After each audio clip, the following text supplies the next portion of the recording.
श्री सरस्वती नमः। ओम श्री कृष्ण रामाभ्याम नमः। मोहिनी रूप को देखकर महादेव जी का मोहित होना। श्री सुखदेव जी कहते हैं कि परीक्षित, जब भगवान शंकर ने यह सुना कि श्री हरि ने स्त्री का रूप धारण करके असुरों को मोहित कर लिया और देवताओं को अमृत पिला दिया, तब वे सती देवी के साथ बैल पर सवार हो समस्त भूतगणों को लेकर वहां गए जहां भगवान मधुसूदन निवास करते हैं। भगवान श्री हरि ने बड़े प्रेम से गौरी शंकर भगवान का स्वागत सत्कार किया। वे भी सुख से बैठकर भगवान का सम्मान करके मुस्कुराते हुए बोले। श्री महादेव जी ने कहा, समस्त देवों के आराध्य देव, आप विश्वव्यापी जगदीश्वर एवं जगत स्वरूप हैं। समस्त चराचर पदार्थों के मूल कारण ईश्वर और आत्मा भी आप ही हैं। इस जगत के आदि अंत और मध्य आपसे ही होते हैं, परंतु आप आदि मध्य और अंत से रहित हैं। आपके अविनाशी स्वरूप में दृष्टा दृश्य भोक्ता और भोग्य का भेदभाव नहीं है। वास्तव में आप सत्य चिन्ह मात्र ब्रह्म ही हैं। कल्याणकामी महात्मा लोग इस लोक और परलोक दोनों की आसक्ति एवं समस्त कामनाओं का परित्याग करके आपके चरण कमलों की ही आराधना करते हैं। आप अमृत स्वरूप, समस्त प्राकृत गुणों से रहित, शोक की छाया से भी दूर, स्वयं परिपूर्ण ब्रह्म हैं। आप केवल आनंद स्वरूप हैं। आप निर्विकार हैं। आपसे भिन्न कुछ नहीं है, परंतु आप सबसे भिन्न हैं। आप विश्व की उत्पत्ति, स्थिति और प्रलय के परम कारण हैं। आप समस्त जीवों के शुभाशुभ कर्म का फल देने वाले स्वामी हैं, परंतु यह बात भी जीवों की अपेक्षा से ही कही जाती है। वास्तव में आप सबकी अपेक्षा से रहित अनपेक्ष हैं। हे स्वामीन, कार्य और कारण, द्वैत और अद्वैत जो कुछ है वह सब एकमात्र आप ही हैं। ठीक वैसे ही जैसे आभूषणों के रूप में स्थित स्वर्ण और मूल स्वर्ण में कोई अंतर नहीं है, दोनों एक ही वस्तु है। लोगों ने आपके वास्तविक स्वरूप को न जानने के कारण आप में नाना प्रकार के भेदभाव और विकल्पों की कल्पना कर रखी है। यही कारण है कि आप में किसी प्रकार की उपाधि न होने पर भी गुणों को लेकर भेद की प्रतीति होती है। फिर वो कोई आपको ब्रह्म समझते हैं तो दूसरे आपको धर्म कहकर वर्णन करते हैं। इसी प्रकार कोई आपको प्रकृति और पुरुष से परे परमेश्वर मानते हैं तो कोई विमला उत्कर्षणी ज्ञाना क्रिया, योगा, सत्या, ईशाना और अनुग्रह, इन 9 शक्तियों से युक्त परम पुरुष तथा दूसरे क्लेश कर्म आदि के बंधन से रहित पूर्वजों के भी पूर्वज अविनाशी पुरुष विशेष के रूप में मानते हैं। फिर वो मैं ब्रह्मा और मरीचि आदि ऋषि जो सत्वगुण की सृष्टि के अंतर्गत हैं, जब आपकी बनाई हुई सृष्टि का भी रहस्य नहीं जान पाते, तब आपको तो जान ही कैसे सकते हैं। फिर जिनका चित्त माया ने अपने वश में कर रखा है और जो सर्वदा रजोगुणी और तमोगुणी कर्मों में लगे रहते हैं, वे असुर और मनुष्य आदि तो भला जानेंगे ही क्या। फिर वो आप सर्वात्मक और ज्ञान स्वरूप हैं। इसीलिए वायु के समान आकाश में अदृश्य रहकर भी आप संपूर्ण चराचर जगत में सदा सर्वदा विद्यमान रहते हैं तथा इसकी चेष्टा, स्थिति, जन्म, नाश, प्राणियों के कर्म एवं संसार के बंधन, मोक्ष सभी को जानते हैं। प्रभु, आप जब गुणों को स्वीकार करके लीला करने के लिए बहुत से अवतार ग्रहण करते हैं, तब मैं उनका दर्शन करता ही हूँ।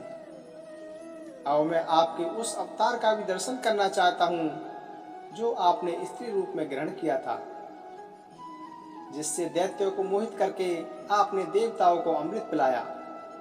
हे स्वामीन, उसी को देखने के लिए हम सब यहाँ आए हैं। हमारे मन में उसके दर्शन का बड़ा कुतूहल है। श्री सुखदेव जी कहते हैं, जब भगवान शंकर ने विष्णु भगवान से यह प्रार्थना की, तब वे गंभीर भाव से हंसकर शंकर जी से बोले।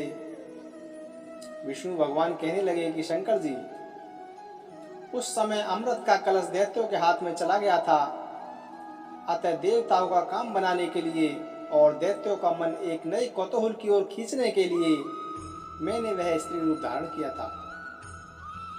हे देव शिरोमणि, आप उसे देखना चाहते हैं, इसीलिए मैं आपको वह रूप दिखाऊंगा। परंतु वह रूप तो कामी पुरुषों को ही आदरणीय है, क्योंकि वह काम भाव को उत्तेजित करने वाला है।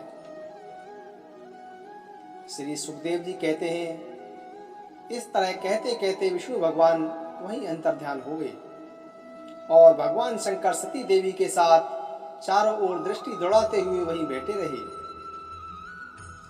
इतने में ही उन्होंने देखा कि सामने एक बड़ा सुंदर उपवन है। उसमें भांति भांति के वृक्ष लग रहे हैं, जो रंग बिरंगे फूल और लाल लाल कोपरों से भरे पूरे हैं। उन्होंने यह भी देखा कि उस उपवन में एक सुंदरी स्त्री गेंद उछाल उछाल कर खेल रही है। वह बड़ी ही सुंदर साड़ी पहने हुए है। उसकी कमर में कर्दनी की लड़ियां लटक रही हैं। गेंद के उछालने और लपक कर पकड़ने से उसके स्तन और उन पर पड़े हुए हार हिल रहे हैं। ऐसा जान पड़ता था मानो इनके भार से उसकी पतली कमर पग पग पर टूटते हुए बच जाती है। वह अपने लाल लाल पल्लवों के समान सुकुमार चरणों से बड़ी कला के साथ ठुमुक ठुमुक कर चल रही थी। उछलता हुआ गेंद जब इधर उधर छलक जाता था, तब वह लपक कर उसे रोक लेती थी। इससे उसकी बड़ी बड़ी चंचल आंखें कुछ उद्विग्न सी हो रही थी। उसके कपोलों पर कानों के कुंडलों की आवाज जगमगा रही थी और घुंघराली काली काली अलके उन पर लटक रही थी, जिससे मुख और भी उल्लसित हो उठता था।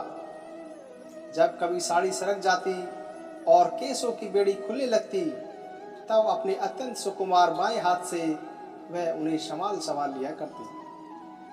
उस समय भी वह दाहिने हाथ से गेंद उछाल उछाल कर सारे जगत को अपनी माया से मोहित कर रही थी। गेंद से खेलते खेलते उसने तनिक सज्जनता भाव से मुस्कुराकर तिरछी नजर से शंकर जी की ओर देखा। बस उनका मन हाथ से निकल गया। वे मोहिनी को निहारने और उसके चितवन के रस में डूबकर इतने विहीन हो गए कि उन्हें अपने आप की भी सुध न रही। फिर पास बैठी हुई सती और गणों की याद कैसे रहती। एक बार मोहिनी के हाथ से उछलकर गेंद थोड़ी दूर जा गिरी। वह भी उसी के पीछे दौड़ी। उसी समय शंकर जी के देखते ही देखते वायु ने उसकी छीनी सी साड़ी कर्दनी के साथ ही उड़ा लिया। मोहिनी का एक एक अंग बड़ा ही रुचिकर और मनोरम था। जहां आंखें लग जाती लगी ही रहती। यही नहीं, मन भी वही रमण करने लगता। उसकी इस दशा को देखकर भगवान शंकर उसकी ओर अत्यंत आकृष्ट हो गए। उन्हें मोहिनी भी अपने प्रति आसक्त जान पड़ती थी। उसने शंकर जी का विवेक छीन लिया। वे उसके हाव भावों से कामातुर हो गए और भवानी के सामने ही लज्जा छोड़कर उसकी ओर चल पड़े। मोहिनी वस्त्रहीन तो पहले ही हो चुकी थी। शंकर जी को अपनी ओर आते देख बहुत लज्जित हो गई। वह एक वृक्ष से दूसरे वृक्ष की आड़ में जाकर छिप जाती और हंसने लगती, परंतु कहीं ठहरती नहीं थी। भगवान शंकर की इंद्रियां अपने वश में नहीं रहीं। वे कामवश हो गए थे। अतः हथनी के पीछे हाथी की तरह उसके पीछे पीछे दौड़ने लगे। उन्होंने अत्यंत वेग से उसका पीछा करके पीछे से उसका जूड़ा पकड़ लिया और उसकी इच्छा न होने पर भी उसे दोनों भुजाओं में भरकर हृदय से लगा लिया। जैसे हाथी हथनी का आलिंगन करता है, वैसे ही भगवान शंकर ने उसका आलिंगन किया। वह इधर उधर खिसक कर छुड़ाने की चेष्टा करने लगी। इसी छीना झपटी में उसके सिर के बाल बिखर गए। वास्तव में वह सुंदरी भगवान की रची हुई माया ही थी। इससे उसने किसी प्रकार शंकर जी के भुजापास से अपने को छुड़ा लिया और बड़े वेग से भागी। भगवान शंकर भी उन मोहिनी वेशधारी भगवान विष्णु के पीछे पीछे दौड़ने लगे। उस समय ऐसा जान पड़ता था मानो उनके शत्रु कामदेव ने इस समय उन पर विजय प्राप्त कर ली है। कामू खतनी के पीछे दौड़ने वाले मदोन्ध हाथी के समान वे मोहिनी के पीछे पीछे दौड़ रहे थे। यद्यपि भगवान शंकर का वीर्य अमोघ है, फिर भी मोहिनी की माया से वह स्खलित हो गया। भगवान शंकर का वीर्य पृथ्वी पर जहां जहां गिरा वहां वहां सोने चांदी की खानें बन गई। परीक्षित, नदी, सरोवर, पर्वत, वन और उपवन में जहां जहां ऋषि मुनि निवास करते थे वहां वहां मोहिनी के पीछे पीछे भगवान शंकर गए थे। परीक्षित, वीर्यपात हो जाने के बाद उन्हें अपनी स्मृति हुई। उन्होंने देखा कि अरे, भगवान की माया ने मुझे खूब छकाया। वे तुरंत उस दुखद प्रसंग से अलग हो गए। इसके बाद आत्मस्वरूप परमात्मा भगवान की यह महिमा जानकर उन्हें कोई आश्चर्य नहीं हुआ। वे जानते थे कि भला भगवान की शक्तियों का पार कौन पा सकता है। भगवान ने देखा कि भगवान शंकर को इससे विषाद या लज्जा नहीं हुई है। तब वे पुरुष शरीर धारण करके फिर प्रकट हो गए और बड़ी प्रसन्नता से उनसे कहने लगे। श्री भगवान ने कहा कि देव शिरोमणि, मेरी स्त्री रूपणी माया से विमोहित होकर आप स्वयं ही अपनी निष्ठा में स्थित हो गए हैं।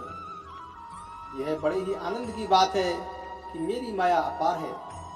वह ऐसे ऐसे हाव भाव रचती है कि अजितेंद्रिय पुरुष तो किसी प्रकार उससे छुटकारा पा ही नहीं सकते। भला आपके अतिरिक्त ऐसा कौन पुरुष है जो एक बार मेरी माया के फंदे में फंसकर फिर स्वयं ही उससे निकल सके। यद्यपि मेरी यह गुणमयी माया बड़े बड़ों को मोहित कर देती है, फिर भी अब यह आपको कहीं मोहित नहीं करेगी, क्योंकि सृष्टि आदि के लिए समय पर उसे क्षोभित करने वाला काल में ही है। इसीलिए मेरी इच्छा के विपरीत वह रजोगुण आदि की सृष्टि नहीं करती। श्री सुखदेव जी कहते हैं कि परीक्षित, इस प्रकार भगवान विष्णु ने भगवान शंकर का सत्कार किया। तब उनसे विदा लेकर एवं परिक्रमा करके वे अपने गणों के साथ कैलाश को चले गए। भगवान शंकर ने बड़े बड़े ऋषियों की सभा में अपनी अर्धांगिनी सती देवी से अपने विष्णु रूप की अंशभूता मायामयी मोहिनी का इस प्रकार बड़े प्रेम से वर्णन किया। देवी, तुमने परम पुरुष परमेश्वर भगवान विष्णु की माया देखी। देखो, यो तो मैं समस्त कला कौशल विद्या आदि का स्वामी और स्वतंत्र हूँ, फिर भी उस माया से विवश होकर मोहित हो जाता हूँ। फिर दूसरे जीव तो परतंत्र हैं, अतः वे मोहित हो जाएं, इसमें कहना ही क्या है। जब मैं 1000 वर्ष की समाधि से उठा था, तब तुमने मेरे पास आकर पूछा था कि तुम किसकी उपासना करते हो। ये यही साक्षात सनातन पुरुष हैं, न तो काल ही इन्हें अपनी सीमा में बांध सकता है और न वेद ही इनका वर्णन कर सकता है। इनका वास्तविक स्वरूप अनंत और अनिर्वचनीय है। श्री सुखदेव जी कहते हैं कि प्रिय परीक्षित, मैंने विष्णु भगवान की यह ऐश्वर्यपूर्ण लीला तुमको सुनाई, जिसमें समुद्र मंथन के समय अपनी पीठ पर मंद्राचल धारण करने वाले भगवान का वर्णन है। जो पुरुष बार बार इसका कीर्तन और श्रवण करता है, उसका उद्योग कभी और कभी निष्फल नहीं होता, क्योंकि पवित्र कीर्ति भगवान के गुण और लीलाओं का गान संसार के समस्त क्लेश और परिश्रम को मिटा देने वाला है। दुष्ट पुरुषों को भगवान के चरण कमलों की प्राप्ति कभी हो ही नहीं सकती। वे तो भक्ति भाव से युक्त पुरुषों को ही प्राप्त होते हैं।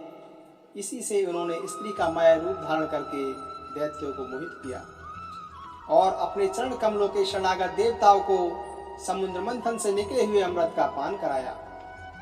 केवल उन्हीं की बात नहीं, चाहे जो भी उनके चरणों की शरण ग्रहण करे, वे उसकी समस्त कामनाएं पूर्ण कर देते हैं। मैं उन प्रभु के चरण कमलों में नमस्कार करता हूँ। जय श्री कृष्ण। श्री कृष्ण गोविंद हरे मुरारी, हे नाथ नारायण वासुदेवा। श्री कृष्ण गोविंद हरे मुरारी, हे नाथ नारायण वासुदेवा। पितुमाति स्वामी सखा मारे, हे नाथ नारायण वासुदेवा। श्री कृष्ण गोविंद हरे मुरारी, हे नाथ नारायण वासुदेवा। बंदी ग्रह के तुम अवतारी, कहीं जन्मे कहीं पले मुरारी। किसी के जाए किसी के कहाए, है अद्भुत हरि बात तिहारी। गोकुल में चमके मथुरा के तारे, हे नाथ नारायण वासुदेवा। श्री कृष्ण गोविंद हरे मुरारी, हे नाथ नारायण वासुदेवा। पितु माते स्वामी सखा हमारे, हे नाथ नारायण वासुदेवा। आधर पे बंसी हृदय में राधे, बट गए दोनों में आधे आधे। हे राधा नागर हे भक्त वत्सल, सदैव भक्तों के काम साधे। सदैव भक्तों के काम साधे। वहीं गए जहाँ गए पुकारे, हे नाथ नारायण वासुदेवा। श्री कृष्ण गोविंद हरे मुरारी, हे नाथ नारायण वासुदेवा। गीता में उपदेश सुनाया, धर्म युद्ध को धर्म बताया। कर्म तू कर मत रख फल की इच्छा, यह संदेश तुम्ही से पाया। अमर है गीता के बोल सारे, हे नाथ नारायण वासुदेवा। श्री कृष्ण गोविंद हरे मुरारी, हे नाथ नारायण वासुदेवा। पितु माते स्वामी सखा हमारे, हे नाथ नारायण वासुदेवा। श्री कृष्ण गोविंद हरे मुरारी, हे नाथ नारायण वासुदेवा। राधे कृष्ण राधे कृष्ण राधे राधे कृष्ण कृष्ण राधे कृष्ण राधे कृष्ण राधे राधे कृष्ण कृष्ण।